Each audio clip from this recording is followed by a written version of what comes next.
8-Bit Dave here. Today I'm making a squash pizza with the leftover squash that we used in the previous recipe, and you'll want to slice it fairly thin, less than 1/4 inch if you can. And to start, you'll want to take either 1 large tomato or 2 smaller tomatoes, dice them up really fine, and then add in a little bit of oregano, about a teaspoon of thyme, and some salt and pepper. Let that sit. I'm going to be using this instead of a sauce. Also some pine nuts, some diced onions. I prefer the red onions personally, and cheddar cheese.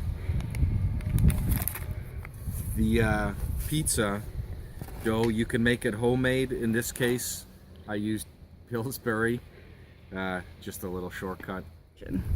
Usually what I like to do before making a pizza is heat up the raw dough slightly, usually just a minute.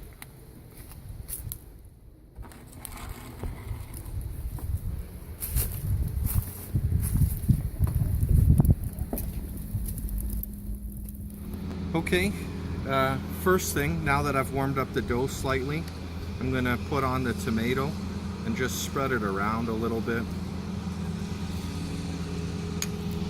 Okay, now that I've heated up the dough, I've spread the tomato on here. It doesn't have to be perfect. Then we'll put on a little bit of onion. Just sprinkle it around.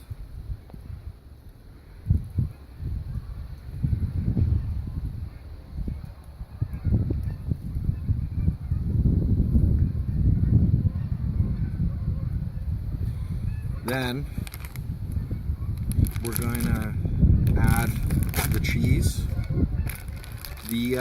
Normally you would put the cheese the other way around with the toppings. However, I'm going to be putting the slices of squash on top just to ensure that they cook through.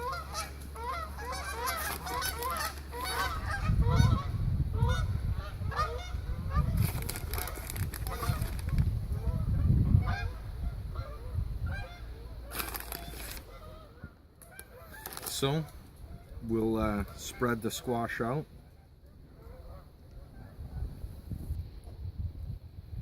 So I've spread out the squash on the pizza, and then we'll add some pine nuts.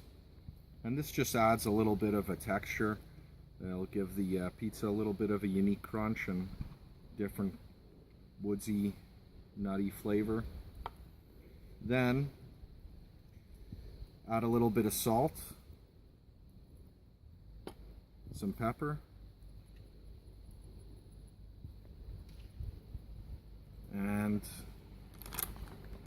just one more last little dash of cheese. Help hold everything down as it cooks. So after about 5 minutes in a pizza oven, or 10 to 15 in a conventional oven, it should be ready. And as you can see, here it is.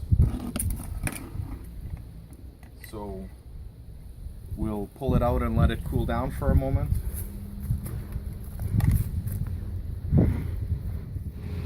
And there you have a squash pizza. You look like Guy Fieri.